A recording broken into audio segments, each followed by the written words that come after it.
One of the best things we can do is take time to look back on our year, celebrate the small and big victories. Those of us in the post-production sound industry have really felt the pain with both the writers and actors strike. We have gone through a lot.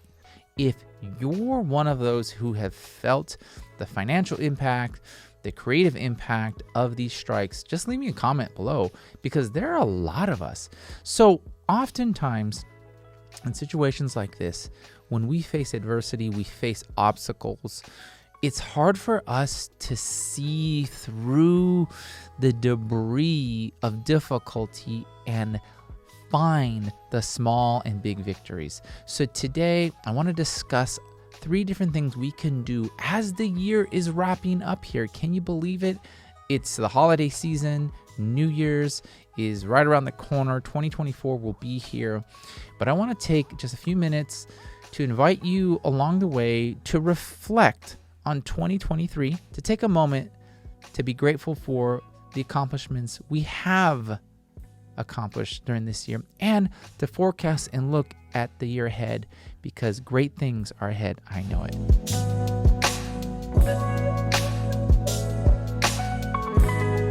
Hey friends, welcome to another episode of Mastering Postproduction Sound. My name is Joel.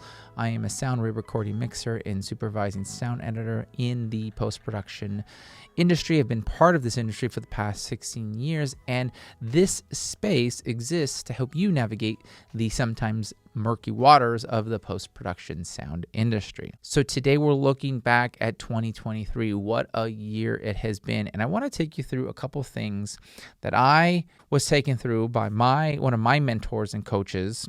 And I want to share this with you. This is great information that I have not only applied, but I will be applying as well this year in different aspects. I've done this before, but I find it very valuable, and I want to communicate this with you. And hopefully this is something new that you can introduce into your business, into your career, into your life, and hopefully implement it moving forward. 2023 was a really, interesting year. From a professional level, one of the slowest years I've ever had of recent memory, and all because of the strike. I was not part of the 2007, 2008, I'm trying to remember the years right now.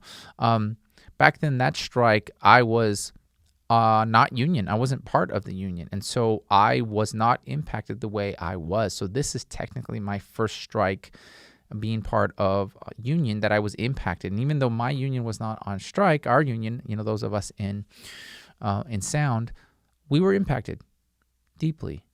It affected us financially. It affected us creatively, personally. But there's a lot that we can look back and be grateful for. So there's a couple things that I want you to do. I want you to think of this season right now as the filming of this video, or right before Christmas and right before New Year's. It's a great opportunity for us to look at our year and review. Too often when we face these crazy challenges, it's hard to look back at the victories. So this is what I suggest. Find some time where you can be away. Now you can either go away. Some people may like going, getting a hotel room.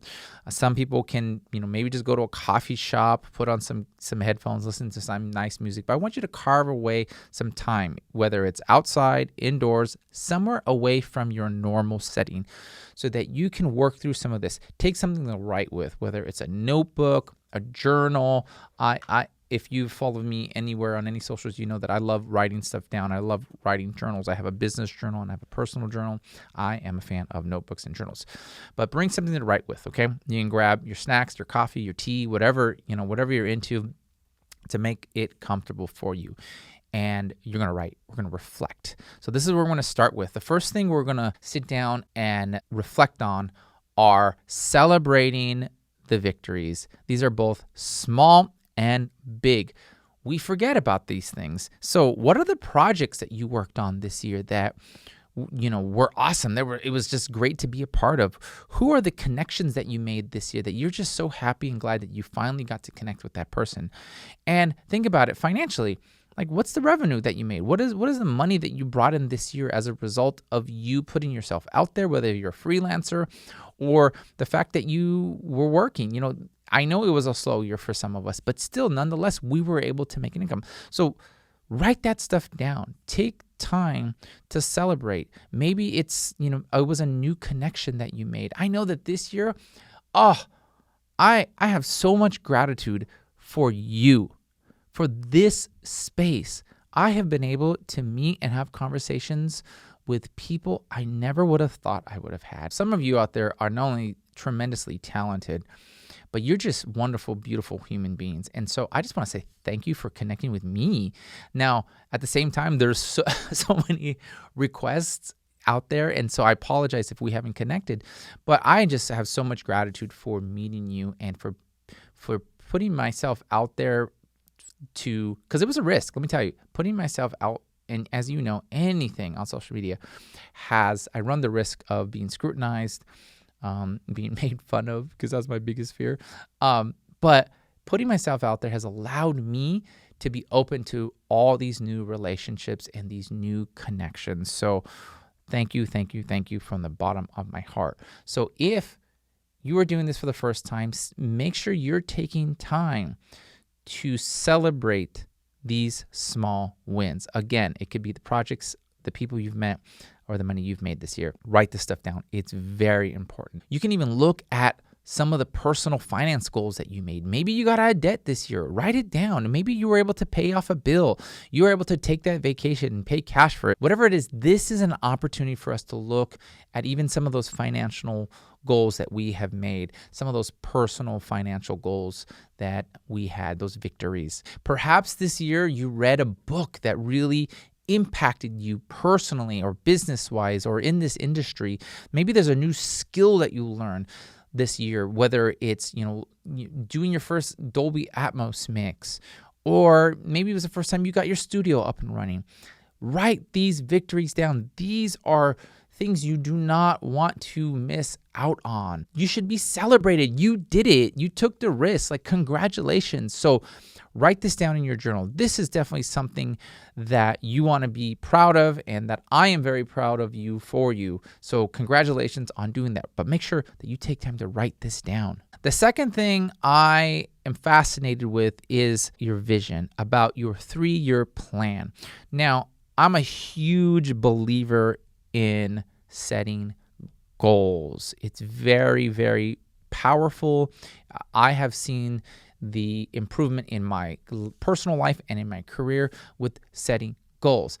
But when you think about it, 10-year goals are, if you think, 5-10 years down the line, that's a long time. So I'm going to encourage you to look at it as a 3-year goal. Let's look at 3 years. That's only 36 months, right? You can do a lot of damage in 36 months. I mean, think about it. 3 years from now, that's a lot easier to digest as far as 10 years. So what I want you to do is I want you to start thinking about your goals in 3-year chunks. So in the next 3 years. So this is what I'm going to do. If you haven't already done this is what I'm going to encourage you. This exercise is powerful. And when I first heard about it, I was like, wow, dude, that is awesome. So this is the question that I'm going to ask you. This is how you're going to do this prompt, okay? Because if you've never done this, if you've never cast a vision and goal setting for the next 3 years, here we go. Get ready. Get that pen out. We're going to do this right now. This is the question I want you to answer. If you and I bump into each other 3 years from now, wherever it is, at a studio, on a lot, in the grocery store, I'm going to ask you this question. Hey, so-and-so, how the heck have you been? To which now you respond, wow, Joel, this has been the best 3 years of my life. Can you believe it? To which I respond, what? No way. Tell me about it. Why has the last 3 years been the best 3 years of your life? Now, this is where you're going to spend the next 30 to 60 minutes writing down what those 3 years look like. What did you do? What did you accomplish? How did you grow? What are the things that you thought and dreamt about that never would be possible? You were able to accomplish that. And this is why the 3 years that just passed were the most amazing. This is an opportunity to dream big. The possibilities are endless. This exercise has the potential to be life-changing for some of you because some of us have never taken the time to actually dream. Now, this is not like, what I think I can do in those 3 years. This is like crazy, awesome, big dreams. If everything can happen in the right way, the positive way, and you can guarantee that everything was going to work out, let's write that stuff down. This is the opportunity to dream big. Most of us don't dream big. So I'm giving you permission right now to dream. Put it down on paper. Where do you want to be financially? Where do you want to be working? What kind of projects do you want to be doing? What do you want to be doing for your communities? Like, how do you want to be showing up in every area of your life? This is the opportunity. So this is the exercise. Write it down. Write that script out. Write that story. What is it going to look like? So you and I bump into each other 3 years from now. This is the story you're telling me. Man, Joel, you cannot believe it. I was here and I never thought I could do this. And then I said, I'm gonna chip away. And I really practice and hone my skills. And now I'm mixing, a feature film with Steven Spielberg, and we're mixing it at Skywalker Ranch or whatever. I'm talking about sound things, but it could be everything. I was able to pay for my kids' college, and my son is going, or daughter's going to college, and I paid for it completely because, I did so well successfully, or I started a business, whatever it is. Write it down. This is the opportunity. Write the story. There's that Zig Ziglar quote that says, if you aim at nothing, you'll hit it every time. Where are you going? If we don't have direction, then we're just going to be wandering around aimlessly. I like what Jim Rohn says. He says, and you can find in many of his motivational speeches, he likes to say, 5 years from now, you'll surely arrive. The only question is, where? That's my best Jim Rohn impersonation right there. But this is kind of like an example of that. It's like 3 years from now, where do you want to be? Write it down, friend. Write it down right now. This is the opportunity. You have this time right now from Christmas to New Year's. A lot of us take this time to prepare for the new year. The New Year's resolutions are coming up. I'm a fan of setting these goals. So do this. Take the opportunity to sit down now and write out, what do the next 3 years look like? Again, this can be completely life-changing. Hey friend, pardon the interruption. I just want to give you a free gift for making it this far in the video. If you are new here, I want to give you the 5 core principles that I believe every post-production sound professional should master. Head on over to masteringpostproductionsound.com/insider's guide to get your free gift. And now back to the video. Now, once you have this 3-year goal, this 3-year vision that you have written down now, I want you to ask yourself these 3 questions. Number 1, what are the dangers ahead of you in 2024 that will get in your way of making this dream a reality? Write that down. Okay, it's very important to start thinking about that. And the second question I want you to ask, what are the opportunities that are right in front of you that are already there? What are those opportunities that you can take right in front of you, that you can take advantage of? And the third thing you need to ask yourself is this: what is the thing I need to do that I know I need to do that is going to bring my dreams into reality? You're going to know what this is, because some of you might very well know right away, oh, it's because I know I need to, spend time reaching out to people. I'm not doing it. Or I need to be posting stuff online so people can see. I need to apply to jobs. I need to contact that hiring manager to try to get in there. You know what it is. You know what's holding you back. So ask yourself that. Take a second and then write it down. You get the opportunity to change anything you want anytime. Anytime. If something's not working, change it. Are you waiting for permission? No. You have permission right now. Go.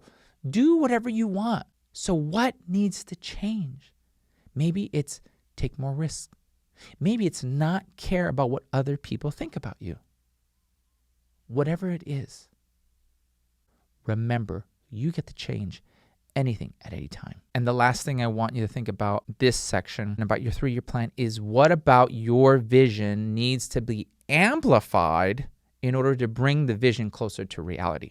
What do you need to double down on? Is it more content that you need to create? Is it more reaching out to people, more emails? Is it contacting more directors and producers? So what is it? What do you need to do? What do you need in order for that to happen, for your 3-year plan to happen, your 3-year goal vision plan to happen? What do you need to amplify? What are you good at? Do you love reaching out to people? Maybe it's more networking. Maybe you're really good at that. Well, maybe you need to double down on that. What do you enjoy doing you can do all the time? Whatever that is, amplify that this year. Do more of it in 2024. You're gonna be happy you did. And here's the last section that I want you to consider this next year. Number 3, it's have a personal growth plan. There are 6 areas that you want to consider putting effort into. And number 1 is going to be coaching, right? Coaching is a big thing. I've taken coaching. I offer coaching myself. Those of you who are my students who have gone through my coaching program know the benefit of that. But it doesn't have to be me, but it's somebody. What coach or mentor are you going to hire this year? It's super important. I believe everybody should invest in themselves. I invest in myself through coaching, and I think it's one of the most powerful resources I have had this year, totally impacting my personal and my professional and business life. The second thing to think about is what conferences or events are you going to attend this year? Think about it. Us people in sound, there are several things you can do. Every around, I think it's September or October, they have the big film event over at Sony.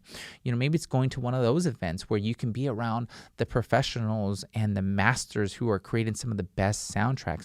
Or perhaps it's being part of, going to shows like NAMM, where you can see a bunch of people from either production, post-production, music, or what I'm thinking about are other kind of events that are being put on by the sound societies, whether it's Cinema Artist Society or the Motion Picture Sound Editors, MPSC. They put on a bunch of events that are not only just for members, but open to the public as well. Think about that. And the third thing is, what communities or masterminds are you going to be part of this year? Any of you who've read Napoleon Hill's Think and Grow Rich understands the concept of masterminds. It's a simple concept of being around people who are like-minded, where you can share ideas off of each other. You can go back and forth, creating this sort of like third mind where not only does it push each other, but man, you just grow business-wise, personal-wise. Masterminds and communities are very powerful. So which ones are you going to be part of? Number 4, what courses do you want to take this year? We should always be growing and learning. Curiosity is so important. It's one of the 5 core skills that I believe every post-production professional should master. Curiosity. How are we learning? What courses are you going to take this year? Number 5, what books are you going to read? You must have a plan to read books, whether it's business books, personal books, books on sound, audio books on tapes. Read. Reading is very powerful. And the 6th and final thing is, what is the number 1 skill that you want to acquire or get good at this year? It could be learning how to mix in Dolby Atmos, or learning how to mix in 5.1. Whatever it is, put it down. Maybe it's getting better at matching ADR, or being a sound supervisor this year. I want to learn that skill. What does that take? What does it take to be that? Perhaps it's being a dialogue editor or an effects editor, sound designer. What is that number 1 skill this year that you want to accomplish? Maybe it's being a better networker, a better communicator. Those skills, don't sleep on those skills. Those can be very powerful in your post-production sound career. So think about it. What skills you want to master this year? Write it down. So there it is, friend. 3 things that you can do and you can look at this year to end 2023 and head into 2024. Again, remember, to recap, find the small victories, the small and big victories. They are worth celebrating. Number 2, check in with your 3-year plan. If you have one, awesome. If you don't have one, make sure you do the exercise to create the 3-year vision plan. And finally, make sure that you have a personal growth plan with those 6 sub areas. This is a great way to reflect on 2023 and plan for 2024. Remember, if you aim at nothing, you will hit it every single time. I want to thank you for taking time to check in on this episode of Mastering Postproduction Sound. If you're new here, consider subscribing to the channel. Leave a comment if you found this helpful, and consider sharing it on your social media platforms. Thanks again, and I really hope you have a wonderful, wonderful, and blessed holiday season. I will see you next week with another episode here at Mastering Postproduction Sound. Thanks, friend.